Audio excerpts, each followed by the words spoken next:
Truth puts Anthony in a small, rarefied group of sales authors who truly believe that the route to their own success lies in making their customers successful and in behaving that way consistently and with an eye to the long term in the face of contrary advice, including from their own sales managers and incentive comp schemes.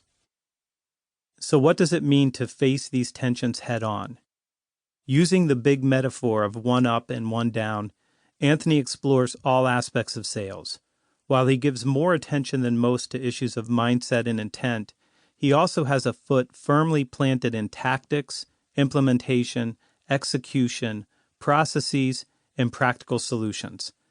After all, he has been and continues to be very much a practitioner, and the book is chock full not only of solid advice, but also of compelling first and second person stories you've never heard before. This is not primarily a teleological book, but, to borrow the philosophic lexicon once again, a dialectical one. There is a yin and yang, always in creative tension, each tension born of prior tensions between older yins and yangs, and each tension resulting in new yins and yangs, which provide an infinitude of more tensions. A great example, the best way to get from one down to one up on a given issue is to learn from your clients who are one up on that issue. The key to getting one up is thus to embrace being one down and leverage it. As in all cases, it's how we surf the tensions that determine the outcomes. To quote that particularly famous philosopher, Spider-Man's Uncle Ben, who borrowed it from Voltaire, with great power comes great responsibility. Getting the sale doesn't take you out of the responsibility game. In fact, playing the larger game is what gets you both power and responsibility. There is no process, insight, or magic phrase that will truly make you a better salesperson. It's an art, and not a black art, but a human one. Navigating the tensions inherent in human relationships is pretty much the same way to navigate the tensions inherent in sales. In fact, they're the same tensions. Preface. I've spent much of my career training salespeople to sell better, to understand their clients' needs, to develop insight and business acumen, and most of all, always to trade value for their clients' time. Through it all, though, I'd made myself a promise. I would never provide strategies or tactics that might let one person take advantage of another.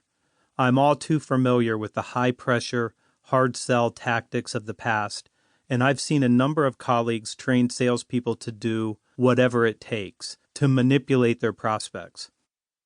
At a recent conference, for instance, I watched two hustlers maneuver three prospective clients into buying a program that they didn't need by pressuring them in front of a room full of people.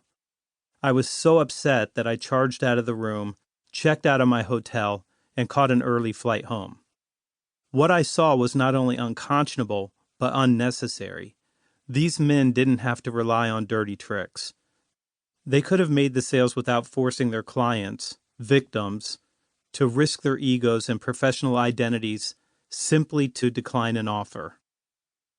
While the idea of being a one-up salesperson is provocative, at its core it speaks to an ethical obligation to serve others. So as you listen to this book, I hope you'll consider both tactics and ethics as you develop your own one-up position. Use them to serve, to share, and to guide your clients, but most of all, to create value for them because you've been there before. The basic script goes like this. I know something you don't know. May I share it with you? Introduction. People buy from people they trust to make a decision they don't trust themselves to make. Chris Beall. 3 miles high and 1 down. I was standing at Base Camp 1 on Mount Everest, where the thinness of the air at 17,000 feet made it hard to breathe. I had no interest in climbing 12,000 more feet to scale the tallest mountain on Earth, but I could not pass up the chance to take some pictures.